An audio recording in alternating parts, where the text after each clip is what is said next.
Hi friends అందరికీ, ఈ mobile చూసినా ఇందాక వచ్చింది కదా Redmi 9 power mother board dead అయిందని చెప్పి వచ్చిందనమాట.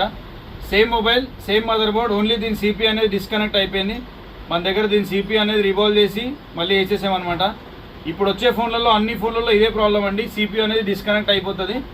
మీ దగ్గర కూడా మదర్ బోర్డ్స్ ఉన్నట్టు ఆన్ అయిపోయి ఆఫ్ అయిపోయి ఉన్న మొబైల్స్ ఏమైనా ఉంటే మనల్ని షేర్ చేయండి. సేమ్ చూడండి, దీని సిపి అనేది చేసాము, దీనిలో వేరే ఐసీ కూడా షార్టింగ్ ఉండి అది కూడా రివాల్వ్ చేసి వేసేసామన్నమాట. కస్టమర్ డేటా అనేది మొత్తం వచ్చేసింది. మీకు కూడా మీ ఇంపార్టెంట్ డేటా ఏమైనా మీ ఫోన్స్లలో ఉంది, మీ ఫోన్స్ ఆల్రెడీ లేవు ఇప్పటివరకు మదర్ బోర్డ్ ఇష్యూస్ అని చెప్పారు షోరూంలో, అంటే మనని కాంటాక్ట్ కానీ మన దగ్గర అయిపోతాయి అనమాట. ఏ మొబైల్ అయినా సరే మదర్ బోర్డ్ ఇష్యూ ఉంటే పంపించండి. Any mobile same data, customer data అంతా రికవరీ అయిపోయింది. ఈ మొబైల్ ఏంటంటే షోరూమ్ కూడా వెళ్ళాడు, డేటా అనేది రాదన్నారనమాట.